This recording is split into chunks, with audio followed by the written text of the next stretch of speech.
सर्वांनी कृपया सहकार्य करा. आपण बसून घ्या, उभे नका राहू. मी या मंडळींना विनंती करतो, माझी हात जोडून कळकळीची विनंती आहे, कृपया उभे राहू नका. बसून जा दादा, बैठ जाइए. चाचा चाचा बैठ जाइए. सगळे बसून जा, बसून जा सगळे प्लीज. भेटू नका, माझी विनंती आहे. आपण भाऊंना भेटून फक्त भाऊंना त्रास होणार आहे, भाऊंना त्रास होईल असं काही आपण करू नका. कृपया बसून जा. सब जन बैठ जाओ प्लीज प्लीज प्लीज बैठ जाओ. इकडे मध्ये जे रस्त्यावर उभे आहेत मी त्यांना देखील विनंती करतो की आपण बसून जावं. सुंदर असं प्रबोधन या ठिकाणी आहेत. आदरणीय सत्यपाल महाराज यांचे शिष्य, ज्यांची संपूर्ण महाराष्ट्रामध्ये सुंदर अशी ख्याती आहे, असे ख्यातनाम सप्तखंजीर वादक राष्ट्रीय कीर्तनकार आदरणीय तुषार महाराज सूर्यवंशी हे लगेच कीर्तनाला या ठिकाणी सुरुवात करत आहेत. माईक सेटिंग करून द्या फक्त, तेवढं झालं की आपण सुरुवात करूया. आवाज खूप वाढवू नका.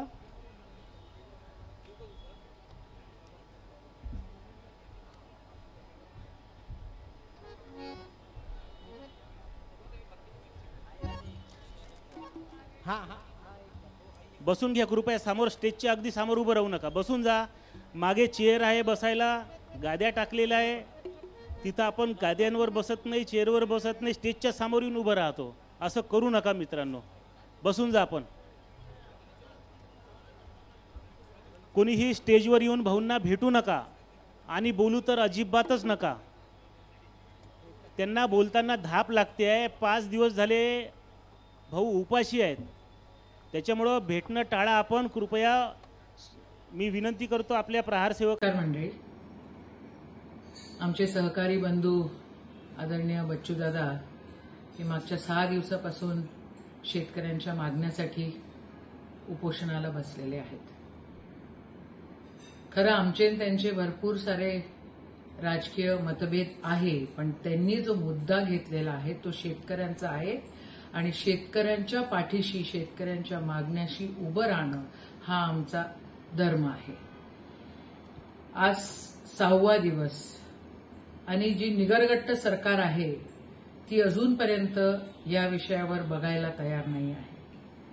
मागच्या काही महिन्यामध्ये जवळपास 800च्या वर शेतकऱ्यांनी आत्महत्या केलेल्या आहे. 2024 मध्ये 2600 कितीतरी जास्त त्या ठिकाणी शेतकऱ्यांच्या आत्महत्या झालेल्या आहे. मराठवाडा आणि विदर्भ या भागांमध्ये त्याचं प्रमाण जास्त आहे.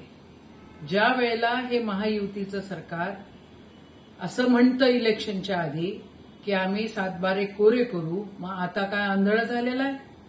ज्या वेळेला हे सरकार म्हणतं की आम्ही सोयाबीनला भाव देऊ, आम्ही कपाशीला भाव देऊ, आम्ही त्या ठिकाणी संत्र्याचं बघू, आम्ही धानाचं बघू, आम्ही कांद्याचं बघू, आज आंधळ झालेलं आहे.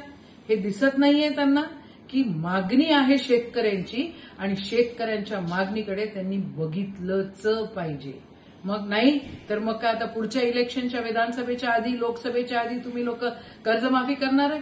आज शेतकऱ्यांना गरज आहे आणि आज शेतकऱ्यांना गरज आहे तर त्या ठिकाणी तुम्ही या आंदोलनाला जरा सिरियसली घेऊन त्याच्या ज्या शेतकऱ्यांच्या मागण्या आहेत त्या पूर्ण केल्या पाहिजे. नाही तर मुख्यमंत्र्यांनी, उपमुख्यमंत्र्यांनी राजीनामे दिले पाहिजे.